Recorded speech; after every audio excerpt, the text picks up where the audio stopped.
Eh mais, c'est moi, wesh. YouTube, bonjour à vous. Twitch ont évidemment de retour. Hop, je change le titre. Manga, cinéma, série. Je crois que j'en ai une.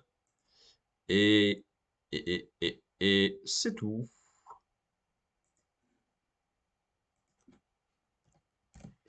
Blabla. Hop, voilà. Le titre est changé parce qu'on a un move de choses à voir en fait. En fait, c'est moi, wesh. Euh, euh, euh, euh, euh.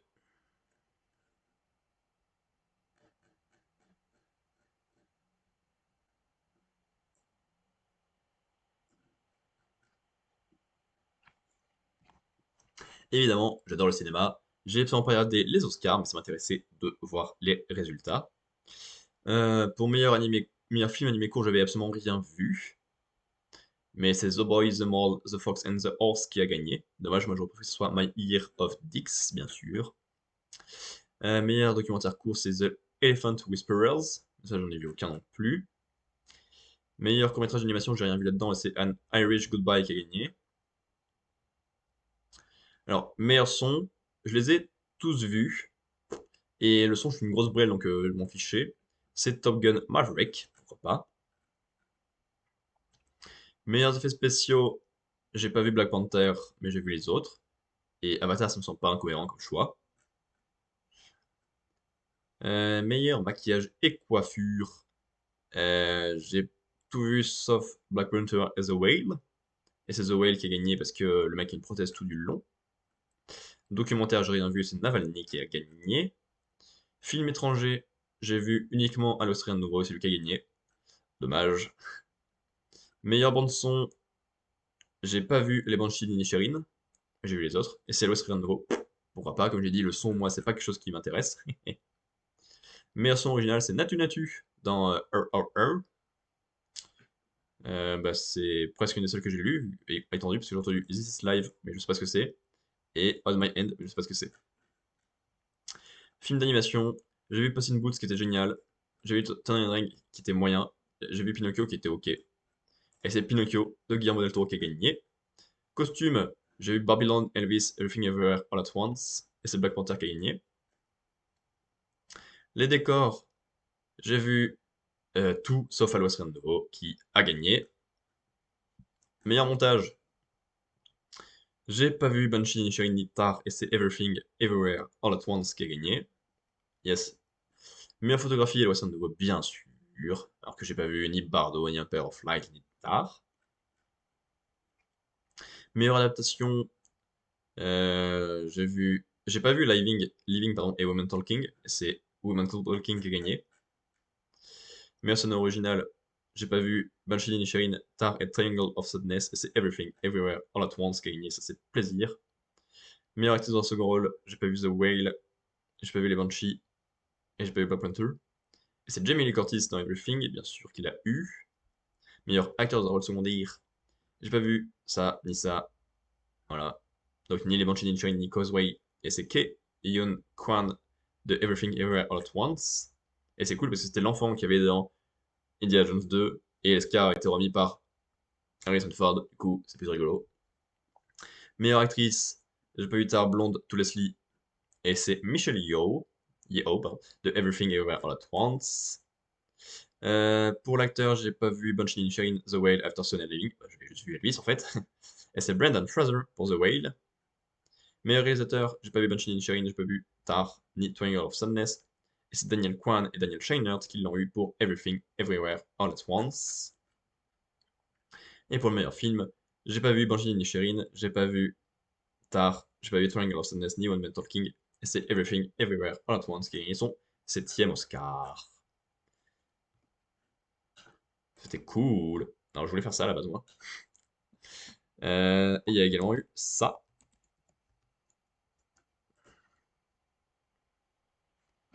Il y a eu Speedon 2023 qui a rapporté pas mal d'argent et j'ai regardé pas mal de speedrun. Alors que je suis pas un grand consommateur de speedrun, c'est normal, c'est-à-dire que je regarde pas. ni un grand joueur de speedrun, c'est-à-dire que j'en fais pas. Et là, je les ai tous regardés.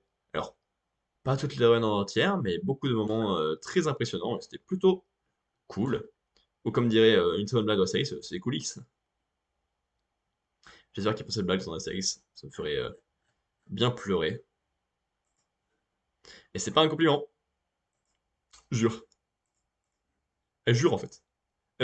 Sur la vie de ta mère, c'est pas un compliment, quand tu dis la méchanceté.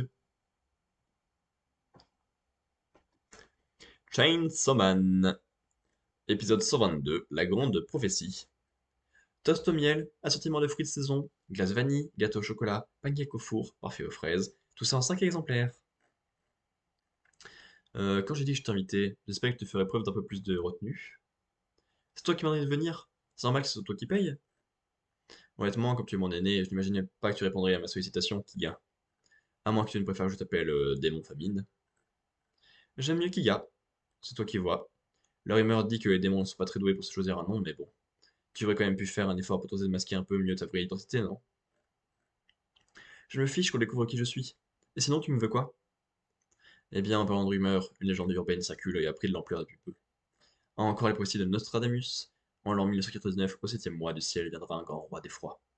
Certains montent ce passage en épingle, et l'interprétant comme l'annonce de la fin du monde, et de l'humanité.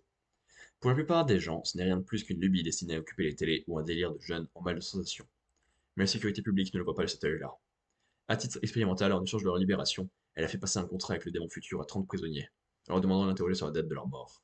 Et la surprise, selon 30 larrons, 23 se sont vus prédire une mort en juillet 99. Et donc, on sait que tu mijotes de sales coups dans l'ombre. Donc la sécurité publique soupçonne un éventuel lien entre ton action et la prédiction de Nostradamus. Et c'est moi qui ai chargé de t'interroger. Et sache que si tu refuses de me parler, je serai contraint de traiter un démon. Sur ces 30 prisonniers, 7 ont perdu la vie dans le courant de cette semaine, n'est-ce pas? Il y a 40 secondes, un démon est apparu dans l'immeuble Tamano, arrondissement de Higashi. D'autres suivront, plongeant le monde dans la pire des terreurs quant à ce démon. Elle porte le nom d'une peur primaire. On l'appelle. Ah, en fait, aujourd'hui, au boulot, le chef m'a causé la possibilité d'une promotion le mois prochain. Mais c'est génial, bravo. Merci. C'était pas, hein, je suis trop fort à vous. Mais oui, t'es un vrai génie. Et t'auras droit à une augmentation. Ouais, sûrement. Je sais pas trop, mais ce qui est sûr, c'est qu'on va m'enfiler des tâches reloues. Dis, je peux acheter une bagnole? Hors de question, on avait dit pas de voiture. Le train, ça fait largement l'affaire. Remarque, il paraît que ça coûte un bras en entretien, et puis la contrôle technique qui gave. En fin de compte, il vaudrait peut-être mieux qu'on meure, non? Mourir? Pourquoi pas? Chouette caisse. Ouah, super ce couple.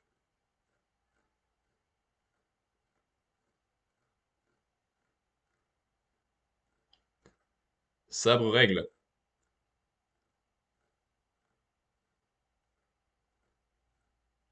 Ah, grave erreur. J'ai mal gelé la situation.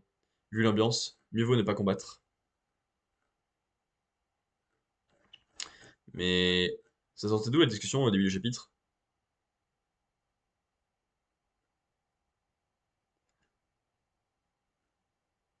C'était une discussion du futur?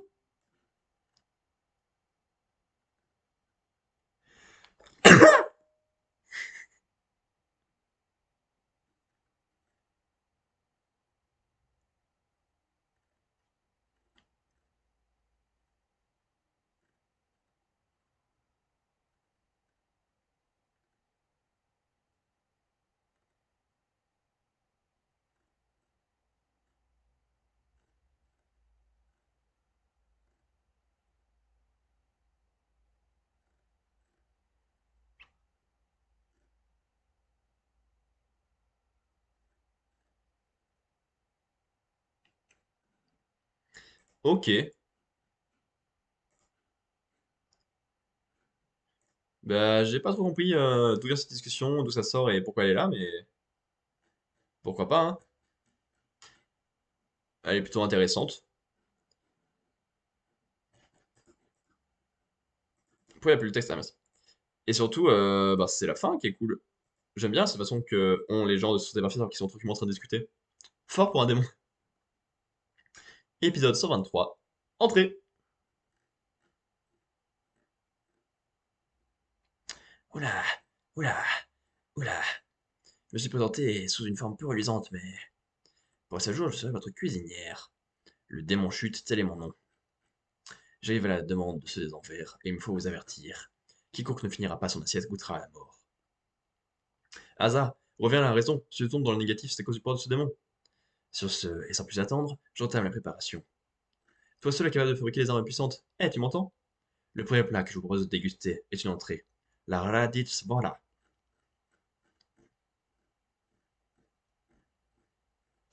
Asa, je peux te parler une minute? Je vous écoute. C'est au sujet de ce matou qui t'accompagne. Qu'est-ce que je dirais de le confier à une de mes connaissances qui adore les chats? Parmi les enfants qui vivent ici, certains y sont allergiques et puis ça serait bénéfique aussi de se centrer sur ce gros minet. J'ai cru voir un gros minet. Au détriment des rapports humains n'est pas très sain. Non, je veux pas. Tu sais, tous les enfants de cette institution sont ici parce que leurs parents ont été tués par des démons. Moi aussi j'ai connu le même malheur. Il n'y a pas si longtemps, ma mère est morte par la faute du démon Typhon. Si malgré ça, ils arrivent à sortir, rire, jouer, c'est parce qu'ici ils ont retrouvé une famille. Tu ne crois pas que ton chat, plutôt qu'être le seul félin de la pension, serait lui aussi plus heureux dans une grande maison entourée d'autres de ses congénères? Coulambon. Coulambon. C'est son nom, Coulambon. Je compte sur vous pour le rendre heureux. Ah ça, tu dors. Quoi? Ton chat, où est-ce qu'il est passé? Pourquoi? Aujourd'hui, en allant jouer au bord de la rivière avec les copains, on a aperçu un matou qui ressemblait au tien. Il était au fond de l'eau. Allez, vous deux, c'est l'heure de l'extinction des feux. Dépêchez-vous de dormir. Madame Coulambon, il va bien, pas vrai? Tout le monde ici a perdu sa famille, alors que toi seul conserver un être cher, c'est un peu injuste, non? Bah, c'est méchant, mon ref.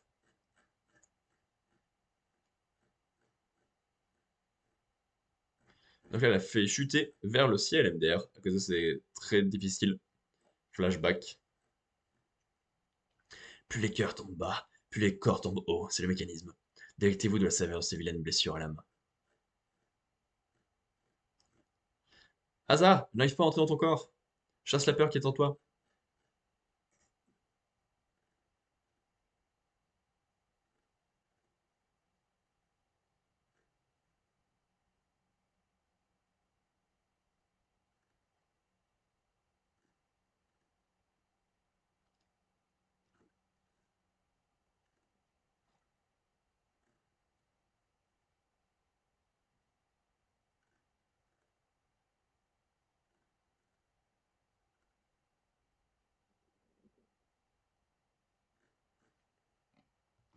Putain, le démon est fort.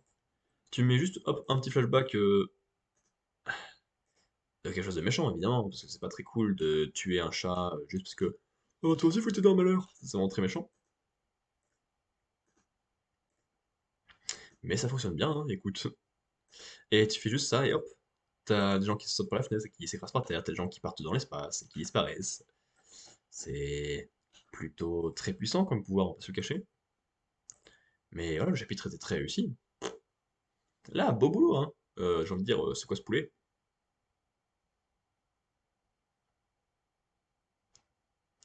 Ouais, je pense que c'est vraiment une tête nécessaire quand on dit cette phrase-là. Bref, c'est tout pour l'actuel chapitre de Manga Plus. On va donc pouvoir partir sur les mangas que j'ai lus depuis 2 semaines et faire moult critiques dessus. Tout d'abord, j'ai lu le volume 8 de la Perfect, édition de Yu Yu Hakusho, que je découvre totalement avec la lecture de ces volumes-là. On termine enfin l'arc tournoi très long qu'on a eu. Très long ne veut pas dire mauvais ou inintéressant, ça veut dire que c'est très long. Et surtout que là, dans ce tome-là, ça prend presque le tome entier, alors qu'il restait que la finale entre Yuzuke et Toguro. On a un très beau match parce que les deux personnages se respectent très fort, que Toguro est très intéressant pour sa recherche de la puissance du côté adverse, que Yuzuki a beaucoup de choses à faire pour démontrer sa puissance et se lancer à fond dedans. Donc il y a beaucoup de choses qui sont faites pour l'énerver un petit peu et le rendre plus puissant. Ça marche très bien. Et surtout, ben, toute la conclusion autour de Toguro, de ce qu'il a pu faire par le passé, de ses actions auprès de la vieille sous la couverture et son lien avec elle, ça marche très très bien.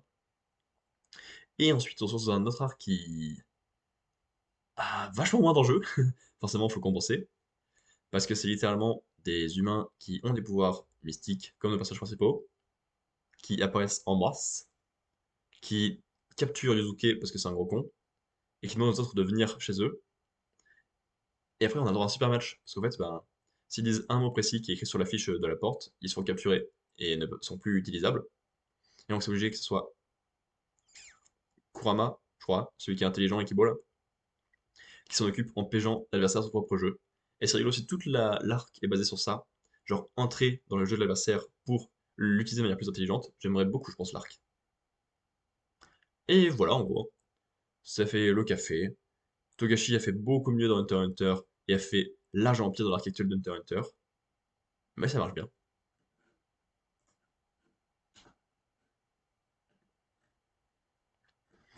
Ouais. C'est censé être terminé en 19 tomes, mais c'est pas la même édition, je crois. Oui. Parce que l'autre édition, c'est la Deluxe, là. Ou édition poche. Je peux voir. 15. Alors, non. Apprendre à viser. Et 12.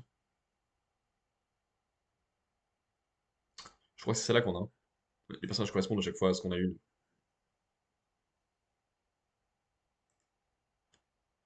Donc il resterait que 4 volumes, là.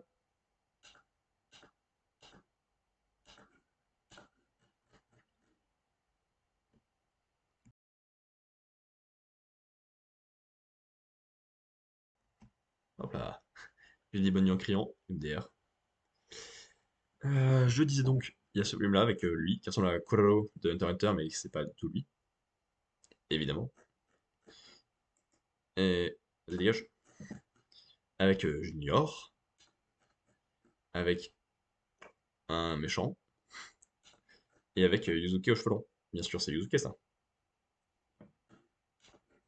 Et donc, c'est le premier manga de Togashi. Ouais. Puis il fait level E, puis Hunter x Hunter. Et c'est tout. Et level E, c'était 3 volumes. Ils sont encore disponibles en France. Je suis pas sûr. Ok. Ensuite, la suite. Ensuite, la suite. Ensuite, la suite. J'ai lu le tome 14 de la Perfect Edition de Full Metal Alchemist. Le personnage de la couverture est très mis en avant. Donc, en même temps Lynn et en même temps Creed. Grid d'ailleurs, parce que Creed c'est pas un péché capital. Juste, je m'appelle Creed, un péché capital. Ah, j'ai fait une fois d'entrée, le fameux Angas, Mongolito. Euh, et comme d'habitude, hein, c'est compliqué et un petit peu relou. Parce que tous les personnages se rapprochent de la fin de leur aventure, de la fin de tout ce qu'ils ont créé. Ils ont tous leurs propres secrets, leurs propres problèmes. Ça crée des groupes différents qui sont intéressants à voir, qui font avancer l'intrigue globale, qui les rapprochent de tous le mouvement final où il faudra tous se rassembler. Mais, comme tout se suit du début à la fin de la série, c'est un point fort quand tu peux tout enchaîner, c'est que ça envoie, que tout est fluide dans ta tête, et un point faible quand tu lis tome par tome, parce que je vois, t'es en mode ah, c'est juste une mini pièce du puzzle avec moult choses avant, moult choses après, et pas de vrai moment de conclusion nette, tu vois. Parce qu'en gros, t'as pas d'étapes qui font on a terminé un truc, c'est bien. Là, c'est vraiment tout s'enchaîne sans qu'il y ait de fin à quoi que ce soit, vu que et continue et que tous les personnages sont toujours présents. Et surtout, vu qu'il y a de plus en plus de personnages développés, bah, c'est de plus en plus le bordel. Mais il y a deux équipes sympathiques qui se dévoilent, et ça avance. C'est trop compliqué, je trouve, de parler de Fullmetal Alchemist. Alors que je sais que c'est un chef-d'œuvre, wesh. Et c'est déjà tout ce que je vais dire dessus, hein. Et pour cette édition, au Japon, il y a presque 3 mois de vacances d'été avant que l'école ne recommence. Le 15, le 16. Bien joué, mec. Le 17 et le 18. Il en reste 4. Avec moi, Oenheim. Avec, évidemment, le King Bradley, Wababedula. Avec le petit monsieur, comment ça s'appelle, qui s'est dit donc. et avec Edwir en BG. Et sinon, Arakawa Hiromu a fait pas mal de choses. Fullmetal, c'était le premier. Après, le roman Fullmetal, on s'en fiche. Hero Tales, Noble Paysan. Silver Spoon, Arslan, Tsugai. Et voilà. Hero Tales, 5 volumes, est plutôt bien noté. Noble Paysan, 7 volumes en cours, plutôt bien noté.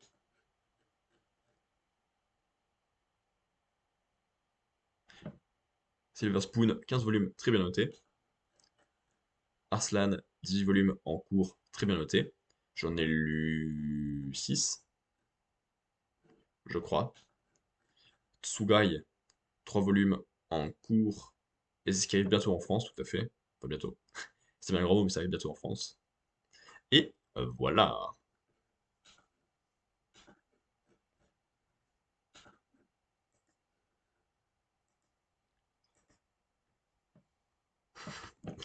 Je viens de me rendre compte en me remémorant les deux moyens dont on vient de parler, en regardant celui-là et en regardant les trois qui restent dans ceux que je viens de citer, le début de mois a été catastrophique en fait en lecture. Il n'y a pas grand-chose de très mauvais non plus, mais il n'y a rien de très bon. Rien de bon, pardon. Parce que ensuite j'ai lu Orient Samurai Quest tome 16. On a la suite et la fin du flashback sur le père de Kojiro, qu'on peut voir ici. Là, c'est un chien noir. Et en fait, ben, ça nous raconte que le père de Kojiro était super trop fort en fait, qu'il avait moult secrets, ça nous en dévoile, que leur famille, normalement, c'est eux les réceptacles de la déesse, et que c'est bizarre qu'ils aient donné ça à Musashi, du coup. Ça montre que les chiens noirs, ils sont méchants et qu'ils sont tous les coups depuis le début. Ils ont fait apparaître plein de Keshin, ils ont plein de pouvoirs, oh là là. Et ensuite, on revient dans le présent, on fait le point de nos personnages, qui sont tout mignons, qui ont beaucoup de questions à se poser, et qui ont beaucoup de chemin à faire pour être ce qu'ils doivent être. J'aime bien le petit passage qu'on a sur celui qui se fait capturer par les chiens noirs, et qui a bien du mal à les accepter. Normal, tu vas me dire. Et après, ben, t'as les chiens noirs qui viennent les attaquer, qui font apparaître des Kishin. C'est pas super original. Et c'est un peu longué pour lancer l'arc qui arrive maintenant, avec bah, les mêmes personnages principaux, les mêmes ennemis, et tout pareil.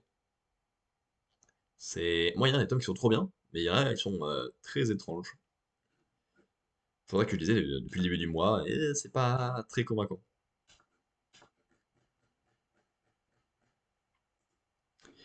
Et derrière, donc, il y a ça et ça. Un chien noir, et ça aussi, si je m'abuse.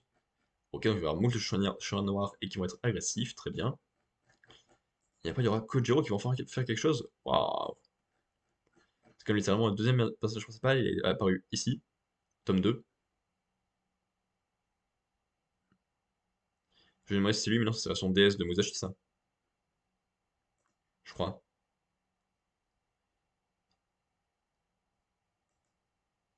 Là, tome 14, bien sûr. Et puis c'est tout, hein. Bref. Et donc c'est fait par Otaka Shinobu, qui a fait Sumomomo Momomo, Magi et Samurai. 12 volumes terminés, et ok. 37 volumes terminés, et trop bien. Ça, j'ai bien envie de lire, Magi. Et comme dirait Maggie, waouh, je suis super bien la bouille de tétine de Maggie et donc. Ah, et là, on va enchaîner deux horreurs.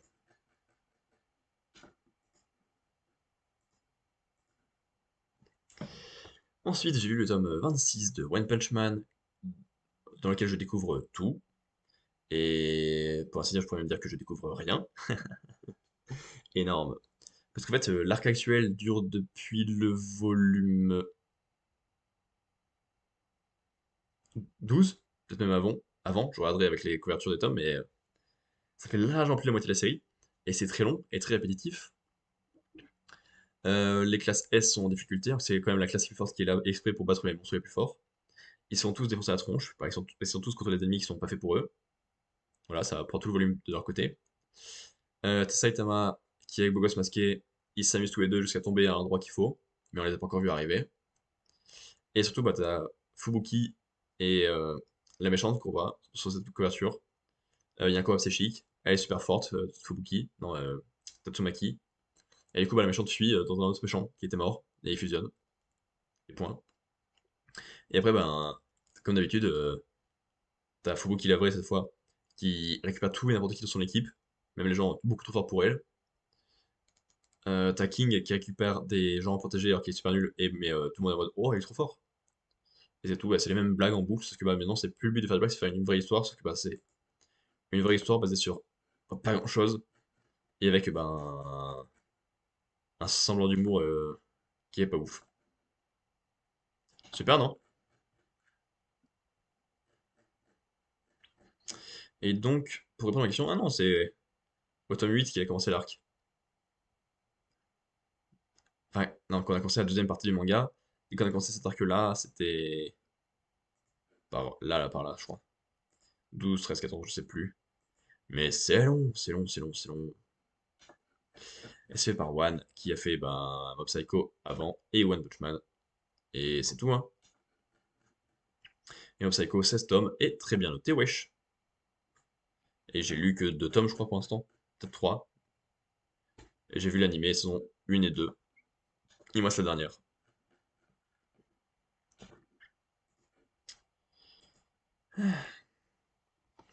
J'ai lu le tome 37 de Anta Anta. J'ai les chapitres qui sont sur Manga Plus, donc je les ai lus il y a très longtemps cela. Parce que la dernière salve, c'était le tome 39. La salve d'avant, 38, la salve d'encore avant, celle-là. Donc ça fait bien longtemps. Et c'était pas très grave. C'est tellement long et lourd à lire. Il y a tellement de texte à chaque page. Il y a tellement de personnages. Cet arc est une horreur sans nom. Il y a deux trois trucs que j'ai retenus. Le moment avec les deux princes un peu jeunes, je sais absolument pas combien ils sont, qui est plutôt mignon. D'autant plus qu'il y a un des deux qui meurt, ce qui fait que la compétition avance. Euh, le fait que le prince le plus important, celui qu'on veut affronter, fasse n'importe quoi avec deux naines en même temps, surpuissants, contre la personne qui lui apprend, c'est plutôt cool. Si on apprend, on comprend deux fois ce qui se passe, genre on nous montre, puis après on nous montre non ce qui s'est passé. Ça c'est chiant, ça fait que c'est lourd pour rien. Et derrière la longue explication de Kurapika, du naine, aux gardes qui sont pas lui, c'est long, ça traîne du cul, il y a tellement de personnages et d'enjeux en même temps, c'est compliqué. Peut-être que c'est pas assez à l'essentiel, alors que je ferai de toi mon essentiel.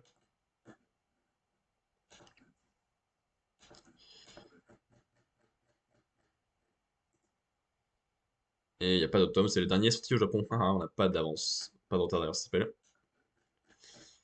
Et Togashi, qui a donc, bah, on vient de voir tout à l'heure, en fait, c'est vraiment le même mangaka MDR. Et mais MDR OP. Bon, ça va, niveau manga, ça va plutôt vite. Et en plus, la partie qui reste est plutôt largement meilleure. Genre, sur mon scénario de classement, il y a un B, je crois, genre moyen, un A, un D, c'est genre le pire lecture possible, et deux S. Donc, dans l'ensemble, on est quand même largement mieux. J'ai lu The Elusive Samurai tome 7, dont j'ai lu le chapitre sur Manga Plus. Maintenant, ouais, c'est bon, là, j'avais déjà commencé.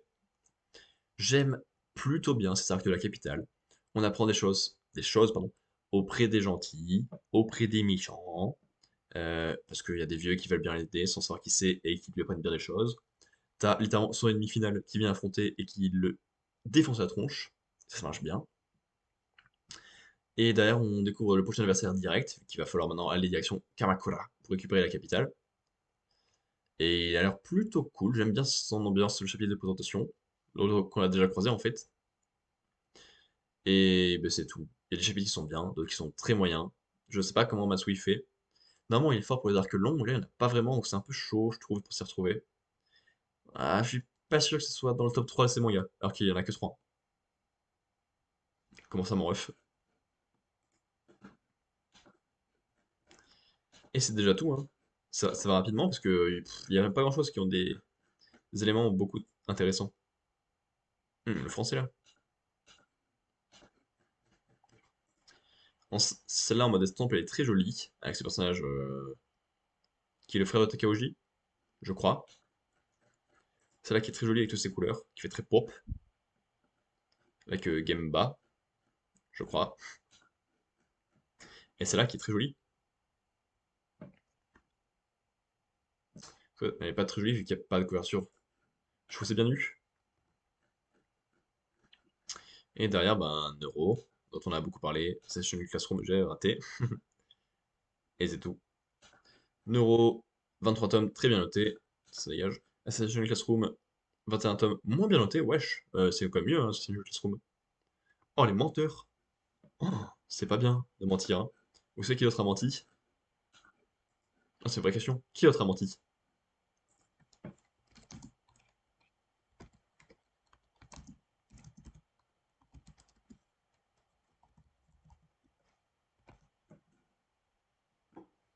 Personne, apparemment. C'est fou, ça. Alors que la question est bizarre. Bizarre. J'ai lu Sakamoto Days volume 7. On a récupéré les pressions à partir du moment où j'avais lu sur Manga Plus. Peut-être un ou deux chapitres que j'avais pas lu, un truc comme ça, mais c'est tout. On termine l'attaque de la FJA, je crois. Sans plus, je suis pas fan de ces combats entre l'ordre et la FJA. Parce qu'il y a beaucoup de personnages qui m'intéressent très peu. Et ensuite, surtout, bah, on a quelque chose qui me plaît bien, qui est la discussion entre Sakamoto et ses deux anciens amis pendant qu'il est à l'hôpital, qui lui donnent des indices de manière plutôt rigolote. Et surtout, le début de l'examen pour rentrer à l'école des assassins, qui est génial. Il y a tellement d'énergie dans cet avion, avec tout le monde qui se tue dans tous les sens, avec trois nouveaux personnages intéressants qui me sont montrés.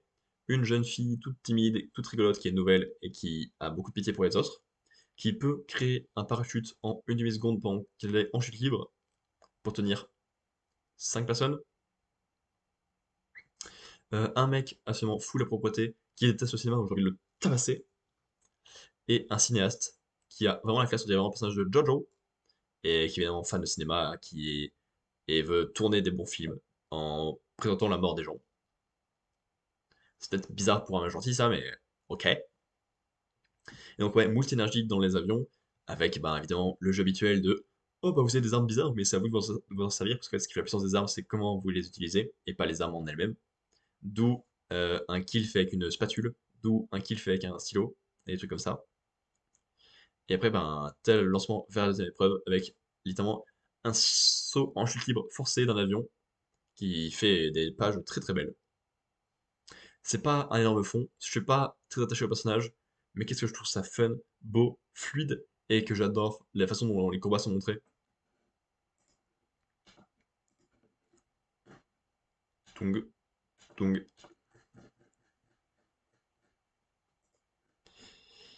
8, 9 et 10. Ouf. Hop, la fille dont je vous parlais, qui est toute timide et qui sait faire quand même pas mal de choses. Belle cover. Un personnage qu'on n'a pas encore vu, avec Saut un amour inconditionnel pour Sakamoto, vu qu'il a une peluche et une vision de lui en mode dieu derrière. Et oh, un petit monsieur qui vient de voir un prêtre, si je ne m'abuse. Et donc Suzuki Yuto n'a fait que Sakamoto Days. Ok. Ensuite, en souhaite même, j'ai lu le tome 9 de The Unwanted Undead Adventurer. Je découvre tout ce qu'il y a dedans, littéralement. Enfin, je découvre tout ce qu'il n'y a pas dedans, littéralement. Parce que on suit le voyage de deux personnages principaux vers le village natal du personnage vraiment principal. Ça prend longtemps, alors que ça raconte pas grand-chose. Si ce n'est qu'il découvre avec cet elfe-là, dont on n'a rien à faire, qui sort de nulle part, comment manipuler le mana et voir le mana. C'est... Ok, c'est cool hein, pour eux, mais bah, je m'en fous. Et derrière, ils arrivent dans le village natal. Euh, Bah, il se passe pas grand-chose, si ce n'est des blagues sur le fait qu'il présente sa camarade comme une amie, alors qu'elle elle est en mode bah, ça me gêne en fait. Et qui retrouve deux femmes qui étaient amoureuses de lui et qui sont toujours amoureuses de lui, et qui retrouvent ses parents. Mais dans le fond, bah, ça raconte pas grand-chose. C'est un moment très creux de cette aventure, alors que bah, ce qui est cool, c'est de le voir évoluer, d'essayer de faire l'humain en tant que monstre, de mêler ses pouvoirs de monstre et ses connaissances d'humain pour avancer dans les donjons et tout, faire des trucs comme ça. Et là, bah, ça traîne du cul, terriblement. Wesh. Hop. Et donc il y a 9 volumes au Japon aussi. Oh, super, c'est pour ça que c'est très lent à sortir. Parce que le précédent, c'était il y a longtemps en vrai. Si je regarde, hop, le 8. Le 5 novembre 2021. Ah oui, oui, mais ça remonte, oui. Okano Yu. On a fait que ça. Très bien. Plus que deux, les deux S. Qu'on va éviter de prononcer séparément, je pense. Très très bonne blague, ça. Hein. Undead Unluck, tome 10. Je sais ce qui se passe dedans, c'est à peu près là que j'ai commencé sur Manga Plus. L'arc Spring est trop bien, conclut super bien la partie des 4 saisons. Les 4 personnages importants sont sur la couverture, c'est même les 4 seuls qui agissent en soi. Non, presque. T'as Andy et Billy qui nous offrent un très beau combat, parce que Billy a beaucoup de pouvoirs, très différents, très bien utilisés, qui fonctionnent très bien, et une belle détermination. Et t'as Andy qui a son seul pouvoir là, d'être immortel, littéralement, et qui s'en sert tellement bien. Genre, il s'arrache toute la peau de devant parce qu'il allait bloquer, il se fait plein de croûtes de sang dégueulasses là, en faisant genre des sortes de clones, c'est très bizarre, mais ça marche très bien. Il attaque dans tous les sens, et tout ça pour qu'au final les deux balancent tous leurs espoirs sur Fuko, qui devient l'héroïne du manga, ce qui est étrange parce qu'elle était vraiment pas partie pour et qu'elle était très vide, et là elle commence à prendre tout le pouvoir, à avoir terriblement la classe, à être le personnage le plus humain possible, ce qui est la qualité recherchée par tout le monde, et ça marche très bien. Donc elle se lance dans un combat contre Spring en 3 manches. La première, c'est surtout. La première, c'est littéralement un combat de toupie Beyblade. C'est trop bien. Euh, Elle ne gagne pas parce que elle veut débloquer et aider à changer Unbreakable, qui est un émulateur qu'on n'a pas vu encore et qui a tellement peu confiance en lui, parce qu'elle a créé une armure pour son père qui a sauvé toute la ville, mais l'armure n'était pas assez résistante. Ça l'a permis de sauver toute la ville, donc ça très bien, c'était assez résistant, mais il est mort.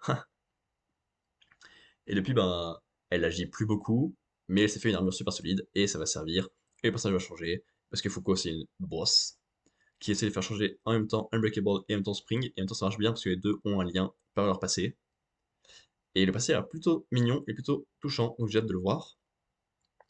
Et ensuite, il y a un deuxième jeu qu'elle mène avec brio, en perdant exprès sur la première moitié et en défonçant la deuxième moitié. Et on est prêt pour le troisième jeu, après un mini flashback, je crois, avec Spring. Ça marche super bien, les deux ennemis sont très réussis, plus le fait qu'Unbreakable soit développé et bien montré. Que demander de plus? Mais les gars, c'est comme ça marche. De l'action en faisant tout et n'importe quoi, mais plein de pouvoirs différents qui marchent bien et qui sont pas trop longs à expliquer. Un jeu Succession et Hunter x Hunter. Et des personnages hyper touchants et humains, ce qui aide à être embrigadé dans de l'action en fait.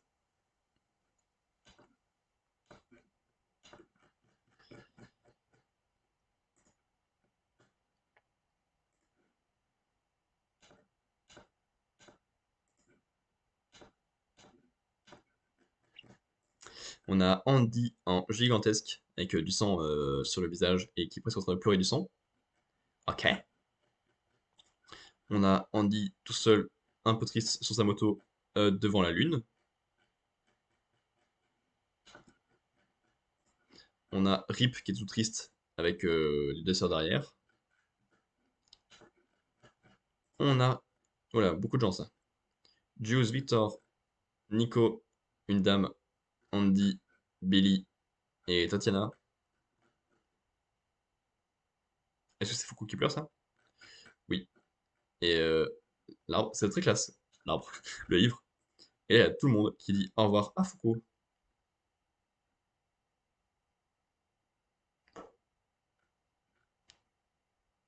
Bien, ouais, les couvertures sont cool. Hein.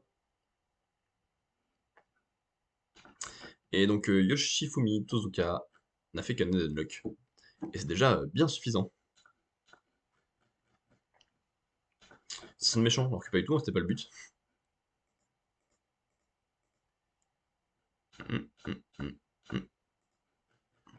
Hop, hop, hop, hop, hop. Ensuite, j'ai lu Karakuri Circus, tome 13, tome 14, tome 15 et tome 16. Et même Tom Sawyer.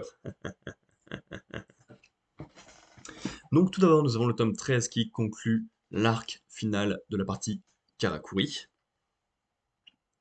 Ça marche très bien toujours. On a Narumi qui était à terre, qui voit son corps être très modifié, hein, c'est sûr, et récupère plein de bouts de ses anciens alliés, ce qui est plutôt dérangeant, mais ce qui ne le dérange absolument pas, parce que surtout ce qu'il récupère, c'est leurs espoirs, leurs rêves, leur âme en fait, tous leurs objectifs, tout ce qu'ils représentent, et c'est trop bien. D'autant plus que les sacrifices de chacun marchent très très bien également, donc c'est une très belle fin d'arc pour tout le monde. Et derrière, ceux qui restent continuent de se battre. Ils arrivent enfin à rejoindre la chef des automates. Et bah en fait, c'est pas forcément la fin du manga, quoi. Et donc, bah, c'est ce qui est le plus dur pour le personnage de Narumi. Parce que ben, il a certes récupéré le corps de certains, mais surtout leurs rêves. Et voir que le rêve n'est pas forcément conclu, alors que tout le monde croyait que ce serait en se libérant que ça, que ça serait terminé. Ah, c'est un peu dur. Et donc, un excellent arc qui se conclut, avec une victoire très amère, ça c'est sûr. Et voilà quoi, hâte de retrouver Narumi. Et ensuite, on a 3 volumes entiers consacrés à Masaru et le cirque ensemble, qui est donc le dernier arc de la partie cirque de Nakaoshi, je crois. Masaru est hyper triste d'avoir menti à sa famille en leur disant rien sur le fait qu'il était riche. Ils l'apprennent, ils s'enfuient. Sauf que, en allant dans la maison de son père, il apprend moult choses sur son passé, sur le lien qu'il y a entre plein de personnages d'intrigue qu'on a vu depuis le début. Et c'est hyper intéressant. Le flashback dure littéralement 3 tomes, là, presque entier. Et on est enfin à la fin, après ces 3 tomes. Mais c'est hyper intéressant. Il y a tellement de choses qui se croisent. Le premier village attaqué par Zonofa, le grand-père de Masaru, le père de Masaru, Masaru, Eleonore, Guy, un autre personnage qu'on n'a pas encore vu, euh, Francine, donc la chef des automates. Tout ça, ça se croise dans tous les sens, et c'est hyper intéressant. D'autant plus que tout finit par se lier auprès d'un gros bébé, et que c'est ce gros bébé qui permet de libérer autant le personnage de Guy que le personnage de Francine, qui étaient tous les deux très très coincés par leur mission, par leurs états actuels, et donc c'est super intéressant. Ça continue de bien belle manière la réflexion auprès bah, des humains, des automates, la différence entre les deux, le fait de faire la guerre, tout ça. Il y a plein de sujets super intéressants. Des fois, c'est un poil longué ou un poil bavard, mais c'est très efficace et c'est toujours très humain et touchant. Et de temps en temps, on revient dans le monde véritable, de la vraie vie véritable, et c'est chiant. Parce que tout le monde croit que le père de Masaru est dans Masaru, et tout ce qu'il dit s'est retourné contre lui, personne ne veut l'écouter, c'est chiant. Mais c'est tellement vrai, quoi. Quand tu crois un truc, ben, le moindre petit bout qui peut te faire penser ça, hop, tu dis que c'est vrai, et tous les trucs qui prouvent que c'est faux, bah, tu les ignores. Et c'est tellement chiant de montrer la vérité des humains comme ça. Mais malheureusement, c'est fait avec certains passages qu'on aimait bien, donc c'est un peu dur de voir ça. Maintenant, bah, j'ai hâte de voir ce que Masaru va faire pour prouver qu'il n'est pas son père, comment va se terminer cet arc-là, comment le cirque Nakaoshi va rejoindre toute cette intrigue-là, et surtout bah, vers quoi on va se diriger, parce que c'est sûrement pas fini ce chef-d'œuvre. L'édition est folle, mais le manga, elle est tout autant. C'est trop cool. Parce qu'en fait, pour être vrai, c'est en 26 volumes, hein, cette édition. Parce que là, il va rester genre Eleonore, Masaru, Masaru et je sais pas qui, Masaru, Narumi, Guy et la fille qui est avec lui, Masaru, Narumi, Guy, Masaru et Eleonore et Masaru. C'est Narumi d'ailleurs. Et Fujita Kazuhiro a fait moult mangas. On avait regardé. C'était son premier manga ça? Waouh. C'est vraiment un excellent premier jet ça.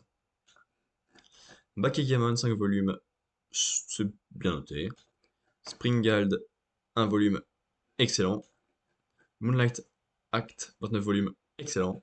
Ghost and Lady 2 volumes, excellent. Subutai non, Kawazubeshi, 25 volumes.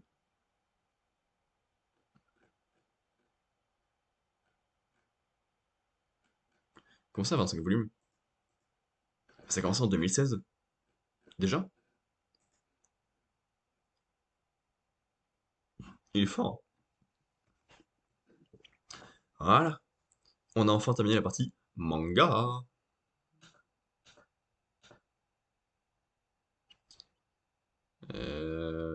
4 du coup. Pour l'instant, on va faire la moitié des films et on verra après. Moi, finalement, on aura le temps de faire toutes les critiques et tout aujourd'hui. Donc demain, normalement, si tout se passe bien, on n'aura que 3 trucs à critiquer. 2 mangas, dont un terriblement mauvais, et l'autre moyen. Donc ça va être plutôt vite. Et un film. Je sais pas quoi, mais un film. Hop.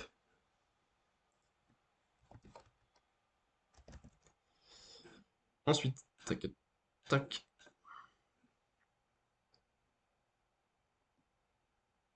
J'ai vu Varsovie 83, une affaire d'État. Sorti le 4 mai 2022 en salle. Il dure 2h39, c'est un drame historique. Varsovie 83, le fils d'une militante proche de Solidarnosc est battu à mort par la police. Mensonge, menace. Le régime totalitaire de général Jaruzelski va tenter par tous les moyens d'empêcher la tenue d'un procès équitable. Ça vient de Pologne et c'est réalisé par Jean Ranpe Matuszynski. Pardon, je parle pas du tout polonais. Pologne, France, Tchéquie. Et du coup, évidemment, j'ai un truc que j'ai oublié dans ce genre de film. Varsovie 83, histoire vraie, bien sûr.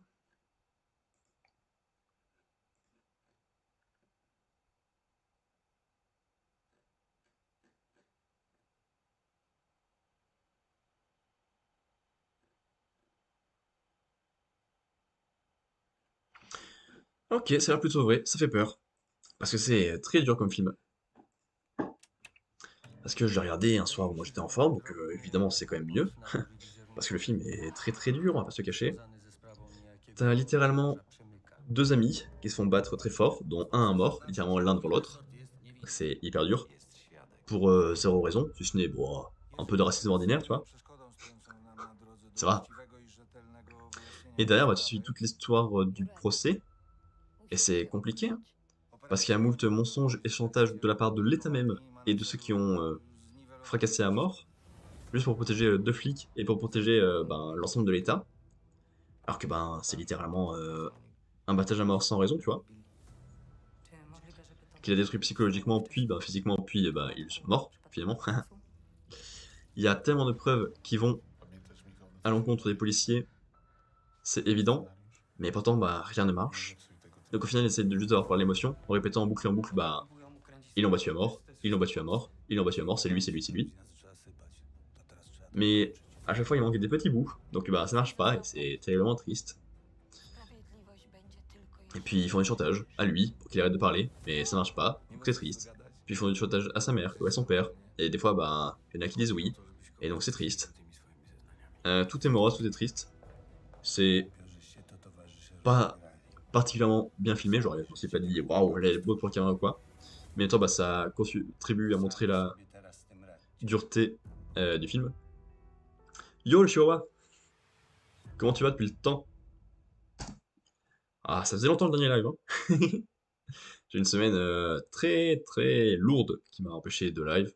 Et que mercredi j'aurais pu, mais j'avais pas envie.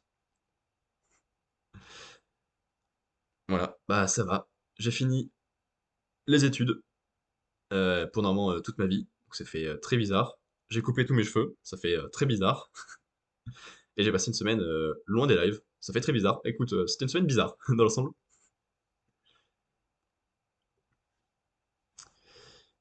Voilà, ça fait plaisir que tu viennes apporter un peu de joie parce que je suis en train de parler d'un film hyper triste.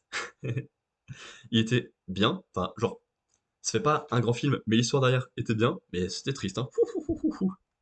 Faut être bien accroché en le regardant.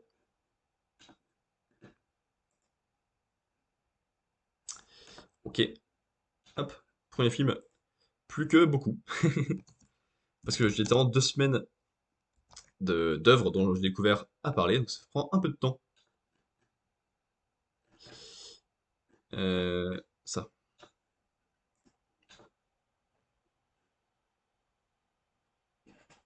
Monsieur Propre.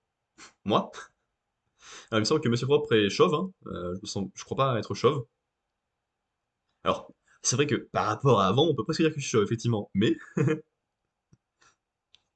attends, mon écran là, il y a une piètre qualité, j'arrive pas à me rendre compte. Qu'est-ce que c'est ce smiley? C'est une planète violette? Ah, ça c'est un ballon de foot, mais violet toujours. Je comprends pas ce que c'est. Ça bug. Ah, bah c'est pour ça peut-être que je comprends pas ce que c'est. Je vois rien. Le live, tu vois rien? C'est pas normal ça. Attends.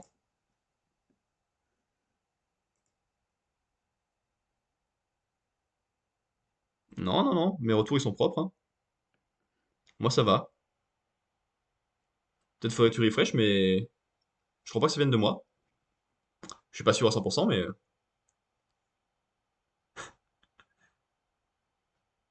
ah, c'est sûr qu'après mon live de samedi dernier, je peux avoir des problèmes de technique, hein. Mais là, je suis dans ma chambre normalement, donc il n'y a pas ce problème-là.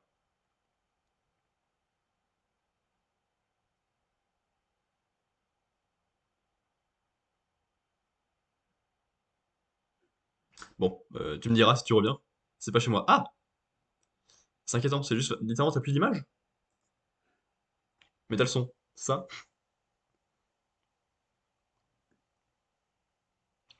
D'accord, bah c'est inquiétant. Euh... Attends. Si je passe sur mon portable, je l'image ou pas? Écoute, on va tester tout partout, hein. On va tester Everything Everywhere. Énorme la référence. Non, mais sur mon portable aussi, j'ai le retour correct.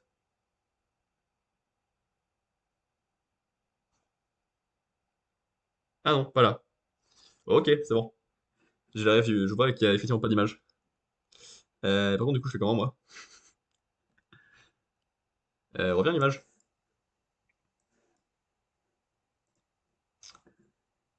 Pourquoi? Pourquoi est-ce que tous mes retours sont corrects, sauf quand je regarde nous-mêmes?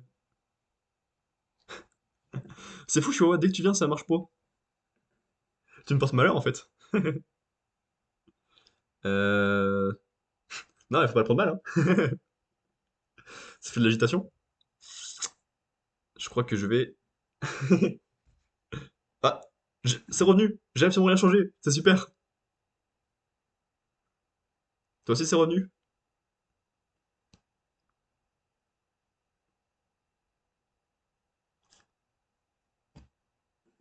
Attends, tu réponds pas parce que t'es parti? Et c'est revenu parce que t'es parti? Ou c'est autre chose?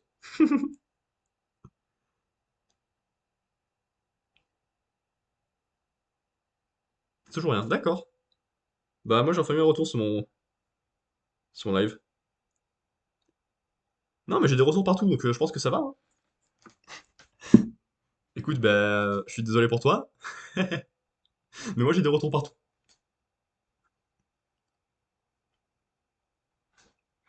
Et en plus bah j'ai beau changer de scène, ça change rien pour toi apparemment donc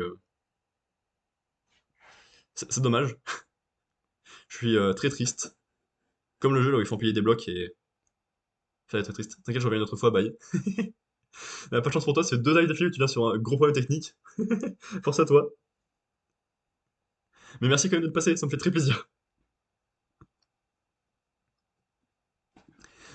Bon, bah du coup, bizarre cette interlude. Bizarre. J'ai également vu Deux de nos frères blessés, sorti le 23 mars 2022 en salle, durée 1h35, c'est un drame. 1954, Hélène et Fernand tombent amoureux. Avec lui, elle part pour Alger, découvre sa beauté et l'attachement que Fernand porte à son pays. Alors que l'Algérie et la France se déchirent, leur vie bascule. L'histoire vraie du combat d'un couple pour la liberté. C'est français, belge et algérien, et c'est réalisé par Elie Cisterne, qui a fait juste Vandal il y a 7 ans. Je sais pas ce que c'est. Il y a Ramsey dedans, d'accord, mais je sais pas de quoi ça parle. J'ai jamais entendu parler, très bien. Non, du coup, c'est pas du tout le film dont je parlais, ça. MDR. J'ai pas tant de souvenirs que ça du film. C'était plutôt mignon. D'abord, une romance mignonne, très rapidement, avec machin Lacoste, là. Le respect. J'ai oublié comment il s'appelle. Vincent Lacoste, avec un style plutôt rigolo. Et je sais pas le nom de cette actrice parce que je l'ai jamais croisé. Ils sont plutôt très mignons.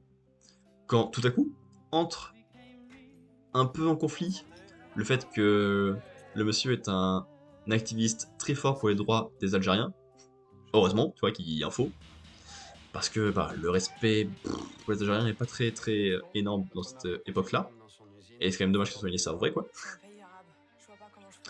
Et surtout, ben, les vrais sujets, c'est comment est-ce qu'on fait pour défendre les droits des Algériens? Comment est-ce qu'on fait pour faire ça sans se faire mettre à mort par la force en place? Comment est-ce qu'on fait pour faire ça en étant respecté par les autres qui agissent peut-être plus que toi? Donc c'est très compliqué de trouver un juste milieu et c'est très intéressant ça. Mais les seuls moments que j'ai eu vraiment de cinéma, c'est la relation entre lui et le fils de sa copine, parce que c'est littéralement du show don't tell, ce qui est littéralement bah, le principe du cinéma, donc ça marche très bien. Et oui, genre, on le voit, le petit, être fan de son beau-père, de le regarder, de copier ses faits et gestes, et tout ça, ça mène au fait bah, que des fois, il agisse de la même façon que lui, et c'est compliqué quand tu emmènes un enfant là-dedans. Donc voilà, la relation d'amour, bof.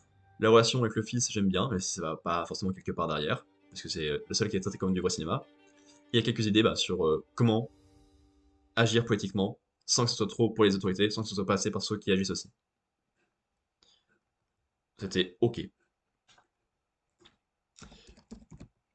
Ensuite, ensuite, hop là, j'ai regardé Morena, qui veut dire Murène, en Corse, sorti le 20 avril 2022 en salle, 1h36, drame. Sur l'île croate, en Croatie, ça je voulais dire. C'est ce que j'ai dit même. C'est ce que j'ai dit. J'ai pas les yeux en face des trous. Du coup, la blague marche pas. Sur l'île croate où elle vit, Julija, pas sûr que ça se prononce comme ça. Attends. Trad, bien sûr. Julija. Croate.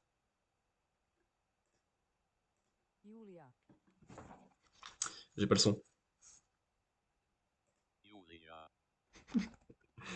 Attends, ça prononce comment? Alors, c'est pas ça que je voulais faire, excusez-moi. Ah bah, Yulia, bien sûr. C'est des Y. C'est Yulia. Sauf de l'autorité excessive de son père, le réconfort, elle le trouve au contact de sa mère et de la mère. C'est le même mot. Un refuge dont elle explore les richesses. L'arrivée d'un riche ami de son père exacerbe les tensions au sein de la famille. Yulia réussira-t-elle à gagner sa liberté? C'est donc croate, et c'est fait par Antoneta Alamat Kuzicanovic, qui aura fait donc Into the Blue, c'est son premier film. Ah! Ah, ça lui fait gagner des points, ça. Ah! Parce qu'en fait, on a de très belles images sous-marines, mieux qu'Avatar 2. Peut-être même pas, mais en même temps, bah, c'est des vraies images, donc ce serait con. C'est con de comparer ça, tu vois. Il y a beaucoup de choses sur le fait que l'aviation, elle est libre de rien du tout, ni de s'habiller, ni de vivre, ni de partir, ni quoi que ce soit, tout comme ben, la mère. Parce que ben, le père essaie de tout gérer, d'être le chef de tout, parce que c'est un croate très fier, et c'est compliqué, les relations de tout le monde.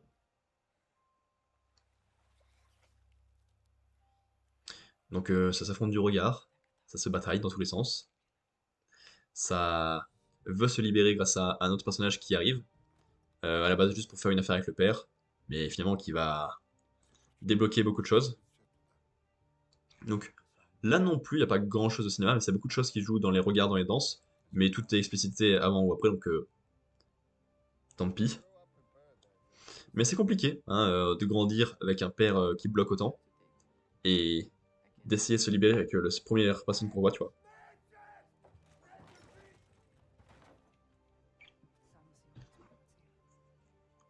Voilà, j'ai pas grand chose à dire de plus déjà.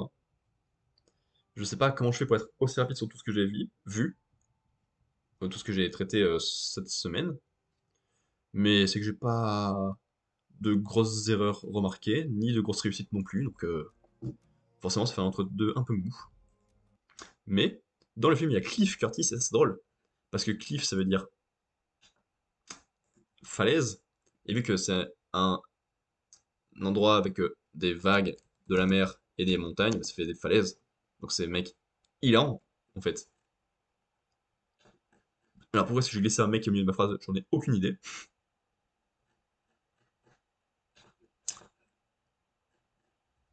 Ensuite, bam. Alors, non, je suis quand même con, j'ai mis. Je viens de faire un lien vers la même scène, celle-là. C'est inutile. J'ai vu Entre les vagues, durer 16 heures. Pas du tout. Sorti le 16 mars 2022, durée 1h40 tout court. C'est un drame. Rêver, foncer, tomber, repartir, rêver encore et recommencer. Elles ont l'énergie de leur jeunesse, sa joie, son audace, son insouciance. Deux meilleures amies, l'envie de découvrir le monde. Margot et Alma sont inarrêtables, inséparables. C'est un film français fait par Annelise Volpe, qui a fait Peine en 2014, je connais pas, et 600 €. Alors, réalisatrice, c'est là en fait. Mars, alors ouais, on va y arriver. Qui a juste fait Ace Chronic en 2016, mais je connais pas. Bien joué. Euh... Là non plus, il n'y a pas énormément de moments qui font cinéma, avec genre du montage ou du show don't tell. Mais il y a une magnifique histoire d'amitié entre ces deux copines, une très belle histoire d'artiste également, parce que les deux veulent faire partie d'une grande pièce de théâtre qui arrive très bientôt, et il y a un peu une compétition entre les deux sur qui sera choisi.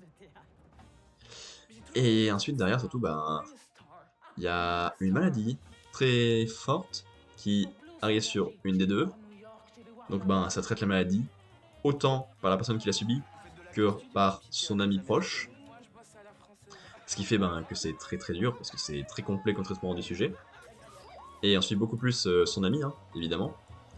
Donc c'est dur de voir comment est-ce qu'elle est coincée entre le fait que ben elle se rapproche de leur rêve à tous les deux en ayant gagné la compétition bah littéralement par forfait, le fait qu'elle aide quand même la malade à continuer ses rêves et à continuer à se battre.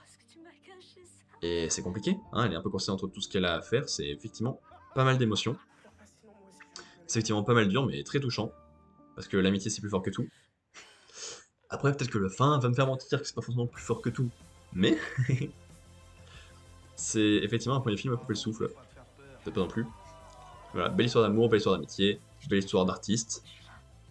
C'est des belles prestations aussi. Regardez ce que vous êtes devenu aujourd'hui. Bravo. Une sacrée meute d'Amazones, hein. Pas non plus une grosse claque. Parce qu'un petit clic vaut mieux qu'une grosse claque. Mais j'ai passé un bien bon moment. Waouh, j'aurais eu le temps de faire toutes les critiques car j'ai été extrêmement rapide. Je suis rapide. Très rapide. Ah oui, normalement, vous avez trop de son dans vos oreilles. Boum boum dans vos oreilles. Hop. The Pale Blue High. Ah là, ça va être un poil plus long. Je sais pas. J'ai vu The Pale Blue Eye littéralement dimanche dernier. C'est pour ça que ce live-là n'a pas eu lieu dimanche dernier. Parce qu'il dure 2h10, qui est sorti le 6 janvier 2023 sur Netflix. Donc c'est le troisième film de 2023 que je vois, je crois. Il me semble. Letterboxd.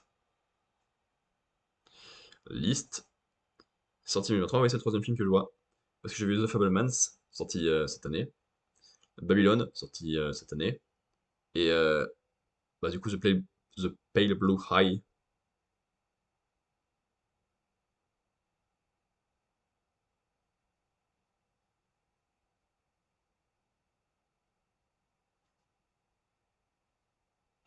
Évidemment, sorti en France, hein, que je dis, parce qu'ils sont pas sortis à cette date-là en anglais. Et c'est en anglais que c'est pas sorti cette date-là. Ça ne veut rien dire. Breath of the Wild. La suite. Force de mes conneries, je me perds. Oui, donc 6 janvier 2023 sur Netflix, thriller horror historique policier, 2h10. Ah oui, le synopsis là. Un commissaire à la retraite recrute un brillant cadet de West Point appelé Edgar Allan Poe, je sais pas si vous connaissez, pour qu'il l'aide à résoudre un meurtre atroce à l'académie militaire américaine. Edgar Allan Poe. Voilà. Il a vécu que 40 ans. Ah, il avait une tête bizarre, effectivement, donc l'acteur est bien choisi. Peut-être moyen de dire ça. Moi, je suis pas sûr que ce soit très une histoire vraie. Je sais pas pourquoi est-ce qu'il est dedans, du coup. Je comprends pas.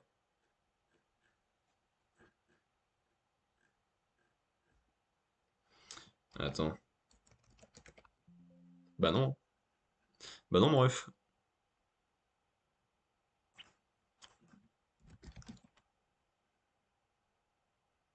Ah, si, il a effectivement fait un livre sur l'Andorre, d'accord.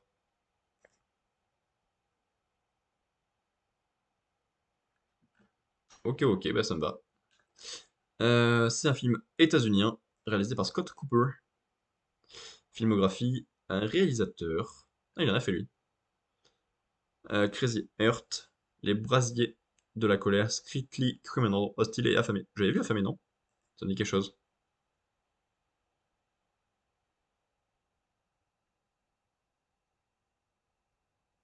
Non. Pourquoi ça me dit quelque chose? Je sais pas. J'ai l'impression d'avoir déjà vu que ça, mais je pense pas. Autant pour moi. Allez hop. Film que j'ai vu cette année, hein. C'est drôle parce qu'en fait, bah, j'ai vu que 3 films de cette année. De cette année, Kubrick.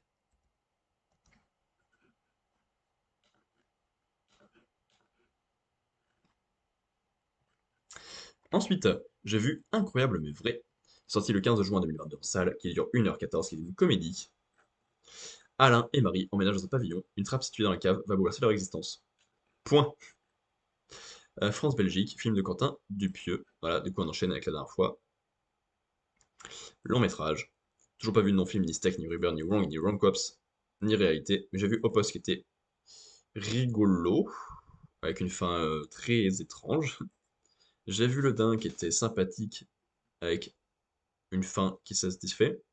Mandibule, sympathique et une fin qui se satisfait. Là, je viens de voir du coup Incroyable mais vrai, et j'ai pas vu. Et le problème, c'est et c'est un peu dommage pour ce que Dupieux peut faire. Voilà, c'est, je pense, celui que j'aime le moins de lui. Dommage, dommage. Ensuite, film. Attends, on va parler quand ça sera le moment.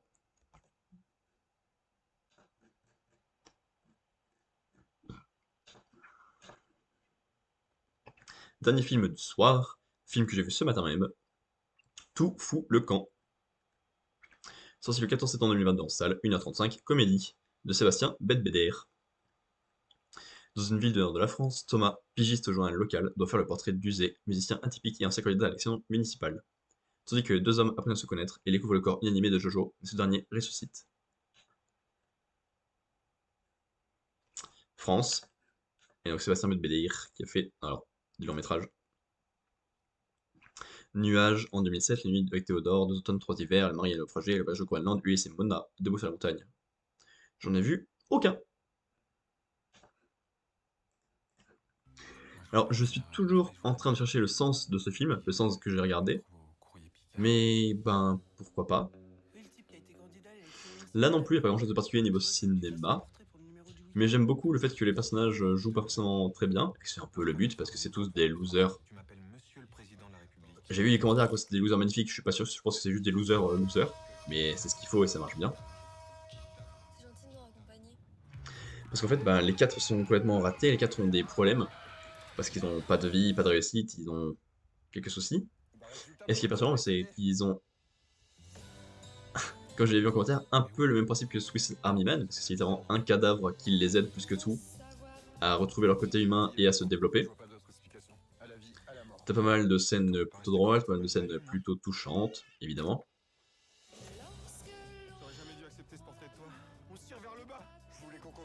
Et ça marche bien, parce qu'en fait, t'as le vrai duo qui est très touchant, qui se découvre l'un l'autre. Les deux se tirent totalement vers le bas parce que les deux sont absolument catastrophiques. Sauf que, ben, en fait, ça marche bien. Et leur amitié, je pense, qui est plutôt sincère et peut dévoiler des choses. qu'on ne pouvait pas attendre et qu'il fallait se prendre tous les deux. Alors qu'ils continuaient, ils comptaient continuer à être des losers. Ah, c'est vrai que ça m'est perturbé, faudrait que je regarde ça après. Mais oui, il y a plein de moments très touchants, genre ils vivent vraiment. Il y a des adieux qui sont forts aussi. J'ai pas tout compris, hein, mais ça marche bien. Tu t'es fait tirer dessus? La pauvre policière, elle était toute tremblante. Ah, par contre, la logique, je sais pas. Hein. De la peine. Pourquoi est-ce que lui peut résister non-stop? Pourquoi est-ce que ça marche surtout quand il y a Thomas? Pourquoi est-ce qu'il tient quand même alors que Thomas part? Mais pourquoi pas, hein. Là, je vous conseille de vous y intéresser. Ça peut vous apprendre pas mal de leçons sur l'amitié. Et c'est passe plutôt un bon moment, plutôt drôle. Je suis pas contre. Bon, Aloïs Sauvage est là, mais elle sert pas à grand chose. Jackie Berroyer, où est-ce que je l'ai vu récemment?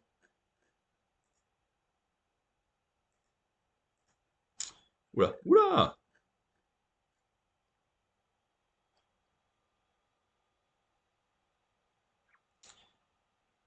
Je l'ai vu ça.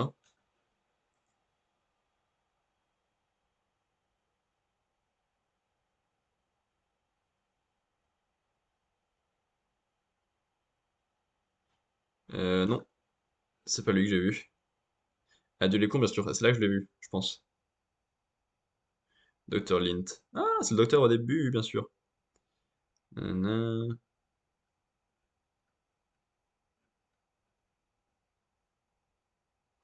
Bah, je crois que c'est tout. Juste, il m'a marqué dans, dans Adieu les cons.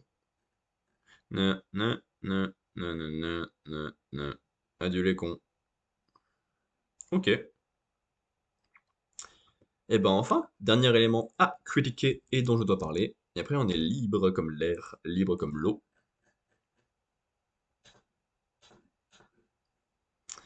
J'ai regardé LOL qui ressort en entier depuis la dernière fois. Parce que j'ai littéralement regardé les 4 épisodes de la saison 3 qui étaient débloqués, puis la saison 2, puis la saison 1, puis les 3 derniers épisodes de la saison 3. Bah, depuis 2021, il y a une saison par an, 25 minutes, comédie show. Le public suivra le groupe de 10 comédiens, chacun étant bien décidé à être le dernier craqué. 6 heures durant, une seule règle de contrat. Kiri perd la partie, celui qui parviendra à rester de marbre jusqu'au bout remportera le jeu et pourra avoir cessé 50 000 € de dotation à l'association caritative de son choix.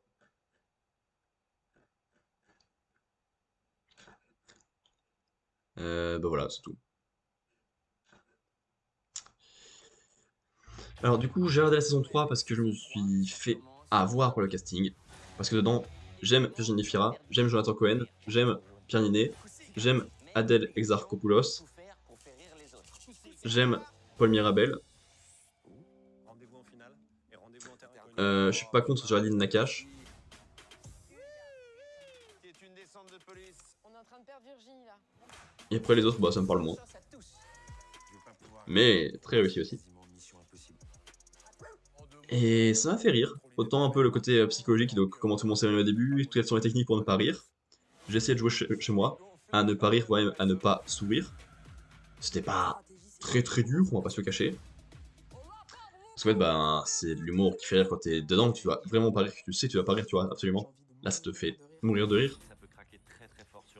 Parce qu'il y a quand même pas mal d'humour différents. Les cartes Joker sont plutôt très drôles dans l'ensemble. Le seul truc pas trop fun, c'est Paul Mirabel, qui est un peu dans l'anti-jeu, à littéralement pas parler, pas aller vers les autres, à même partir dans le vestiaire. Bon, c'est moyen, tu vois. Heureusement, il a payé pour ça à un moment. Pierre Ninet, excellent. Il est en attaque tout le temps, il m'a fait mourir de rire. Peut-être pas non plus, mais voilà, j'ai bien rigolé. Et bah. Après, l'émission en elle-même, bof. Les replays pour montrer qu'il rigolait, bof. Le montage un peu choisi, bof. Philippe Lachaud qui sert à rien et qui fait tout le temps les mêmes actions, bof. Voilà. Pas une grosse claque, mais j'ai passé un bon moment, aidé par le casting. Après, j'ai regardé la saison 2, bah pareil. La forme, c'est bof. Mais c'était plutôt cool. Pas trop dur de pas rigoler. Même s'il y avait quelques bonnes blagues par-ci par-là quand même. Et c'était cool de voir deux gagnants. Et saison 1, pareil. Même malgré un casting qui me parlait absolument pas parce que je connaissais pas grand monde. Il y avait des trucs sympathiques. Voilà, pas une grosse claque, mais je regardais ça et c'est cool. Ah, c'est vraiment la meilleure conclusion que vous pouvez avoir pour cette critique. Oh, on a tellement eu de trucs moyens aujourd'hui dans toutes les critiques. C'était long, long, long, long. Comme le ranch. Allez, on est Zelda ou quoi? Right, left. Hop. Par contre, ça va faire bizarre. Je vais à nouveau avoir la trace du casque dans les cheveux quand je le mets. Parce qu'avec les cheveux longs, bah c'était camouflé, tu vois. Je sais plus si on l'avait vu, lui. Je crois, hein. Attends. YouTube Studio.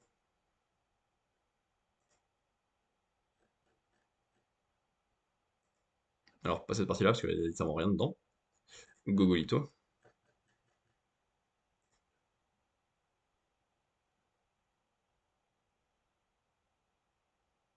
Vague 8, Mario Kart 8 Deluxe. Ça. Ok, on n'a pas vu. Je crois, hein. Beta Origins.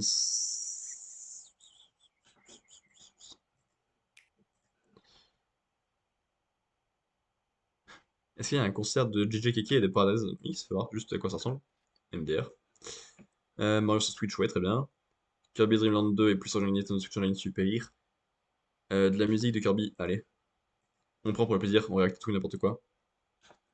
Là aussi de la musique.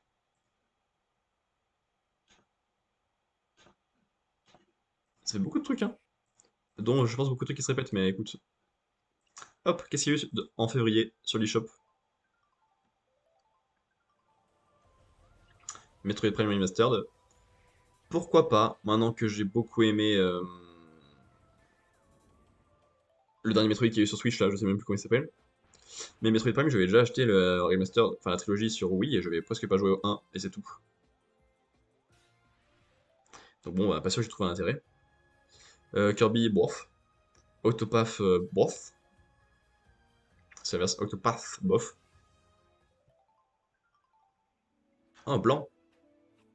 Je sais pas tout ce que c'est, mais j'aime bien l'ambiance.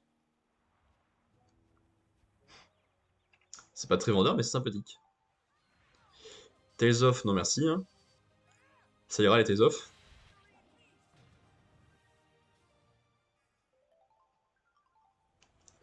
The Pathless, bah je sais pas ce que c'est.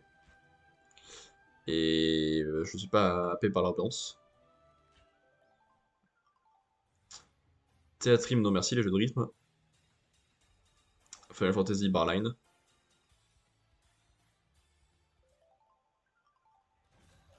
Track to Yomi. Et bof aussi.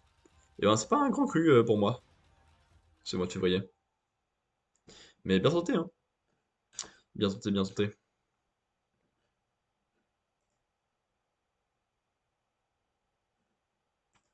Donc c'est quoi ce que vous racontez là? Ça c'est bien une musique, ça c'est la bande-annonce de présentation. Euh... Bon, allez, écoute. Là, je suis con. Remettre l'image, sinon ça sert à rien. Ça ne sert à rien. Ah,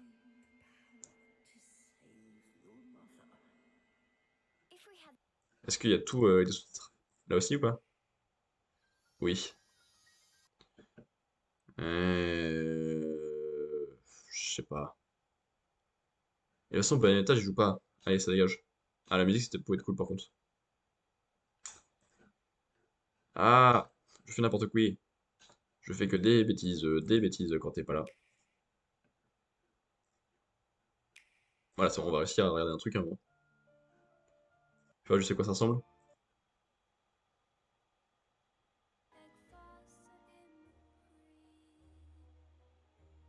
Hmm, super.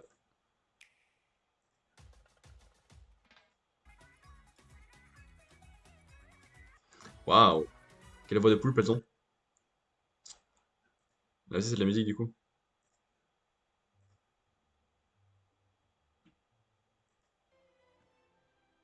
Mhm.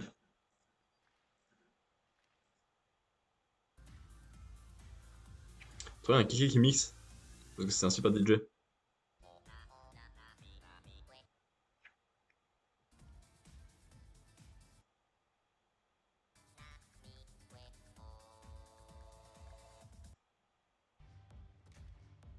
Bon, bref. On s'en fiche de tout ça, c'est pas des trucs qui me parlent du tout. À savoir pour les films, est-ce qu'on peut regarder? Il y a pas mal de jours, hein, du coup.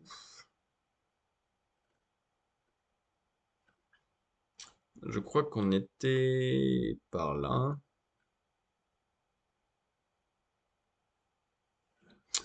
Faut que je regarde forcément comme ça à nouveau, parce que je suis bête.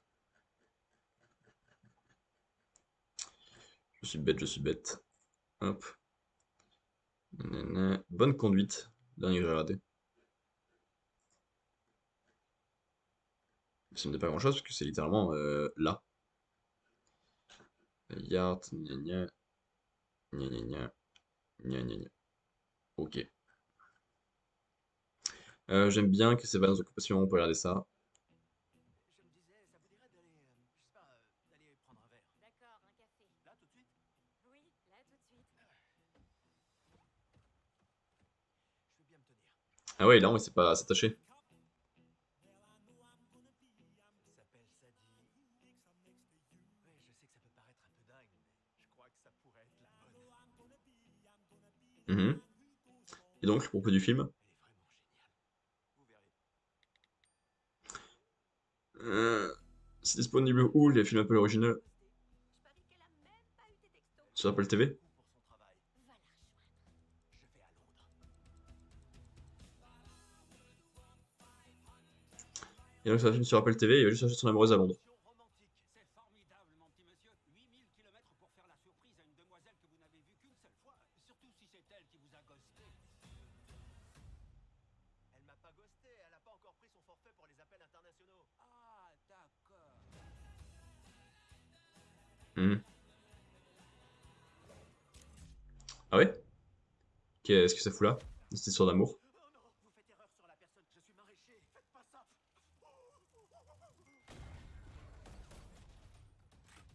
C'est pour ça qu'elle a ghosté alors. Est-ce que tu peux marcher, Cole? Sadie.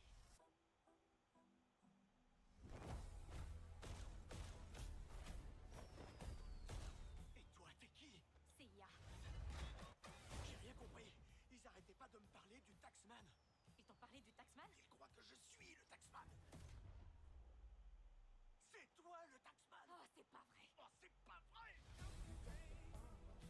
Mhm. Tu m'as fait kidnapper et torturer tout ça après une seule soirée. J'ai avalé un caillou. C'est toi qui as voulu aller à Londres. C'était une intention romantique.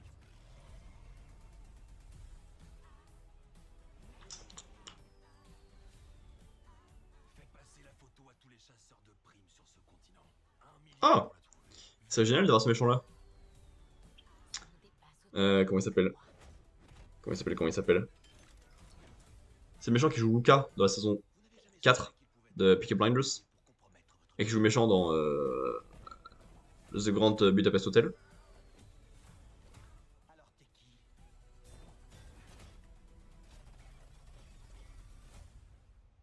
Je suis le petit copain. Ben, T'as confiance en moi? Encore une petite blague à la con?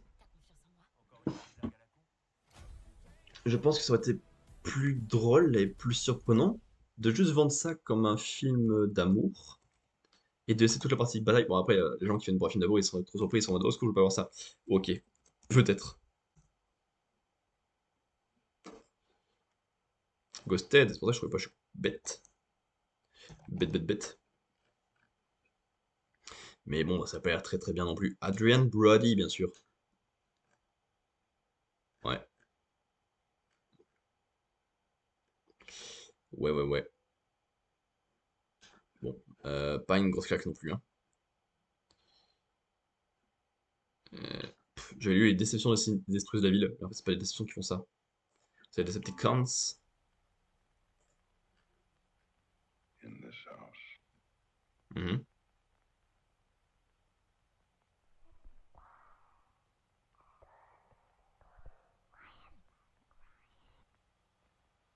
In this house.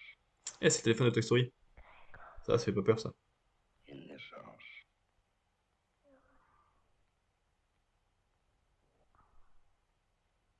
In this house.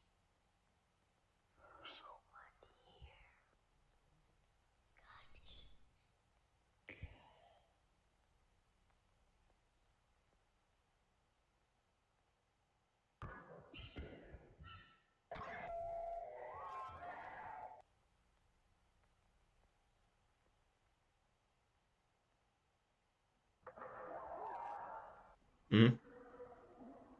Alors, la bande-annonce dévoile pas trop de choses, c'est chiant de toute façon la bande-annonce qui dévoile trop de choses, mais en fait faut qu'elle dévoile des choses des fois aussi. Là j'ai aucune idée de quoi ça parle. Ça?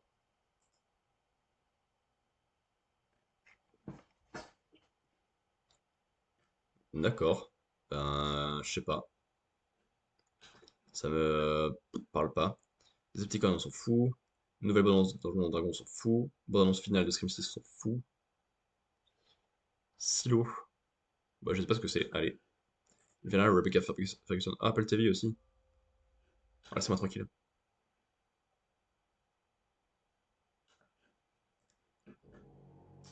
Netflix. C'est pas en français, ça dégage, merci. Ça, c'est un teaser, on s'en fiche. Ça, c'est un extrait, on s'en fiche. Salut, je peux toucher ta sauce. Oh, ça a l'air bien, ça.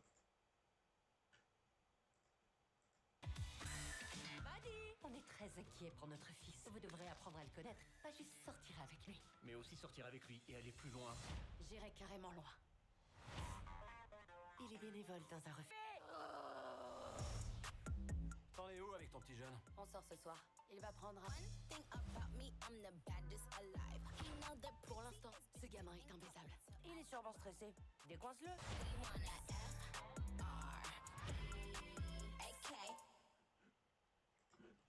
Ah, ça a l'air super. Ça a l'air très très drôle et très très touchant, hein. Parce que c'est une adulte qui fait pas attention aux gens et lui, c'est un petit con qui sert à rien. Ça a l'air trop bien.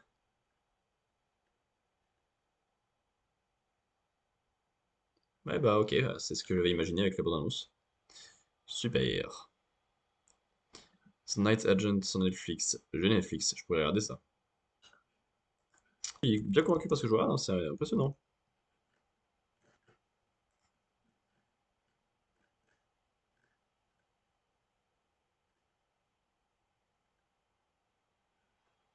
Hmm, super. Mario, on a déjà vu 40 milliards de fois. Apple, ça dégage. Mario, on a déjà vu. Mario, on a déjà vu.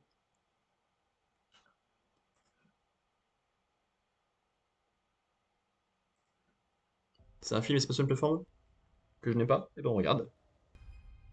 Mon bel amour. Ah, il a une façon de parler horrible. Euh. Je sais pas, je suis pas inintéressé. Mais fou, il est perturbant ce monsieur. À parler tout le temps comme ça. Alice. Je sais de meilleurs amis, des amants entre de son petit ami actuel. Bah, ton fils, c'est quoi son réveil lorsqu'une fille court à portée disparue et que son petit ami arrive sans prévenir? Ouais, je crois pas. Où est-ce que je l'ai vu moi?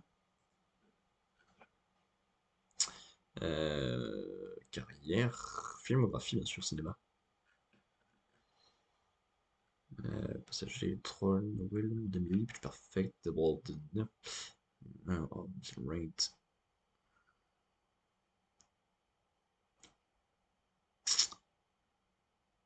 Et ben j'ai vu littéralement aucun film dans lequel elle apparaît. Mais j'ai vu quelques personnes parler de Twilight, donc j'ai dû croiser sa tête là-dedans. J'ai vu quelques personnes regarder Pitch Perfect, du coup j'ai dû croiser là-dedans. Et c'est tout. Mais c'est bizarre, effectivement. Oh, Olga Kurylenko, c'est original. I Hit. Qu'est-ce que je fasse de ça? En VOD en plus. Ouais. Bof. Elle a fait de Sirène. On a pas déjà vu la bande-annonce? Oh, mais elle a pas fini du tout, ouais. Wesh. Il y en a eu des choses en 2 semaines. Hop. Madame Chen, Disney+, j'ai pas, ça dégage. La petite sirène.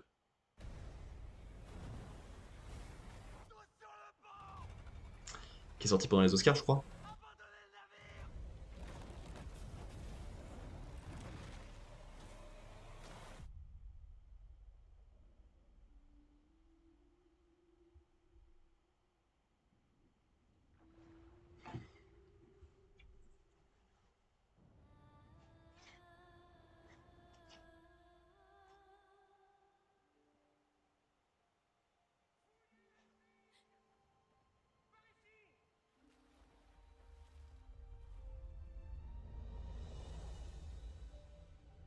Tu m'as désobéi. Tu t'es aventuré à la surface. Un homme allait se noyer, je devais le sauver. Cette obsession pour les humains doit cesser. J'ai envie d'en savoir davantage sur eux. Ariel, reviens! Pauvre enfant, je peux t'aider. Tu ne pourras pas vivre dans ce monde à moins de devenir humaine. Mais est-ce possible?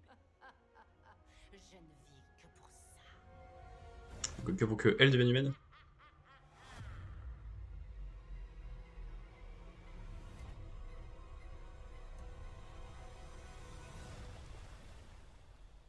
T'as quelque chose de changé, mais je saurais pas dire quoi. Je vois pas, c'est très bizarre. Pourquoi c'est Dorothée Pousseau qui la mouette?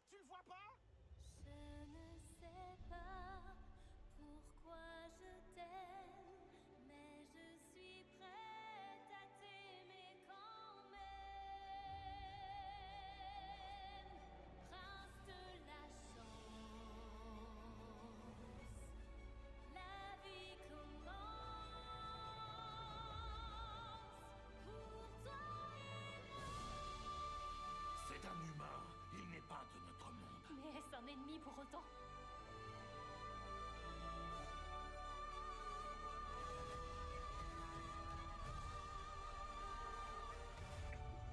Ouais, bah c'est un remake Disney, sur un Disney qui m'intéresse absolument pas de base. Au secours, aidez-moi à trouver des films qui sont intéressants, en gros. Mais, mais c'est nul. Ça a l'air pourri. Au secours. Libérez-moi un moment avec toutes ces conneries. On l'a déjà vu. Approche. Ouais, mais y a pas de nouvelles, donc écoute, on prend tout. Ah, mais on va pas tout regarder, je crois. Attends, hop, hop, hop, hop. Bon, ça c'est pas marqué nouvelle, donc on regarde. Mais je crois que j'ai déjà vu. Les Apaches font régner la terreur. J'ai déjà vu. Et j'étais pas contre. Pour un film français, ça a l'air plutôt cool. Tout ce beau monde travaillait pour Jésus, le chef des loups de la butte. Enfin, il y a des films français pas mal que je regarde en ce moment, qui sont bien, hein. Pas à genoux. Mais plutôt cool dans le sens un peu nouveau, quoi. Et pourtant, ça m'empêche pas de tuer des gens de temps en temps. Un nouveau commissaire a été nommé pour nettoyer la ville. C'est Peaky Blinders français, en fait. Ah bah parce qu'on fout un peu le bordel quand même, on va pas se mentir. C'est quoi ton nom? Billy, Ouais, c'est Billy. je veux devenir une Apache. Moi, j'avais un plan. Il pensait que m'enfermer suffirait à l'anéantir. Mais la rage qui brûle en moi est incontrôlable. Et elle va devenir leur pire cauchemar.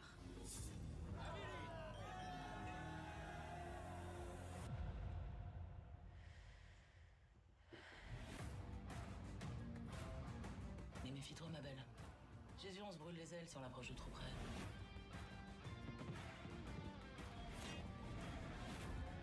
Mhm. Partir loin d'ici et jamais revenir.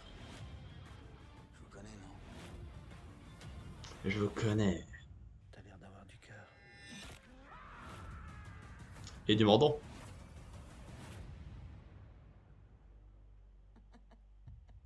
Ok. Ah, c'est drôle ça, beau mari. Comment on fait de la cuisine? Tu fais fondre des aliments au beau mari. Non, Luc Brasset, ça me dit rien. Pourquoi est-ce que sa version de barbe et tout, elle me disait quelque chose? Barbe et gros cheveux. Il a joué dans Elvis. C'est peut-être pour ça alors.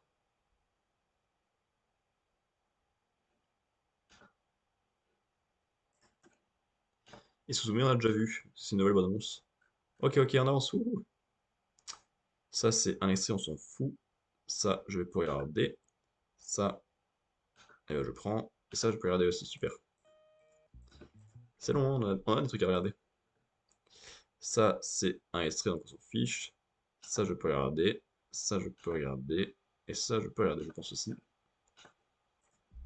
Allez, plus que 6. Boulot, boulot. C'est un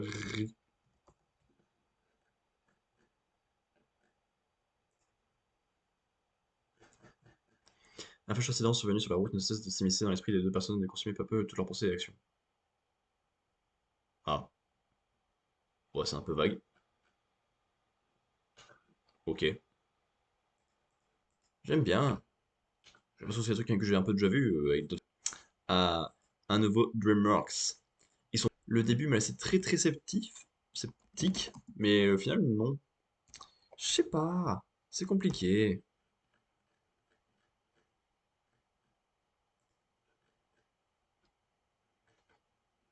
Je sais pas, je sais pas.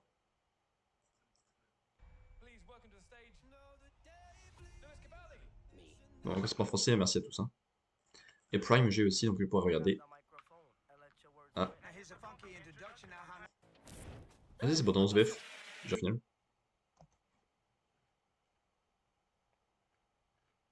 Je crois que c'est une série. Hein.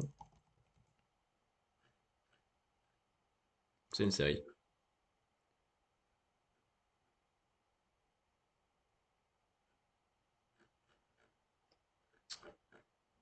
Toni Collette, je la connais.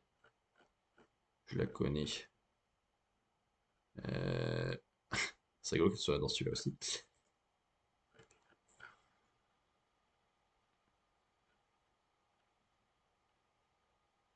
Nightmare Alley, je l'ai vu dedans, bien sûr. Un couteau tiré, bien sûr.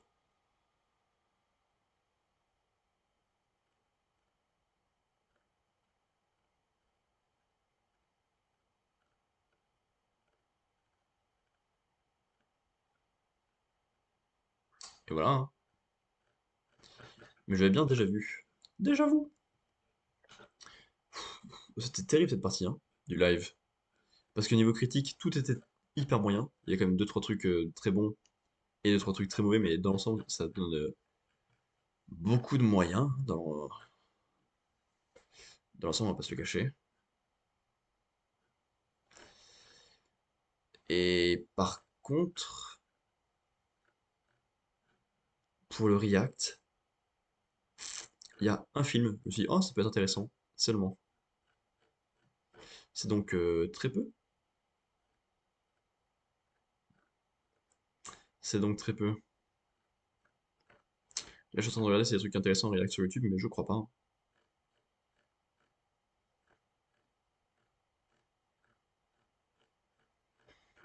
C'est non. Et ben, très longue cette partie du live, et pas forcément exceptionnelle.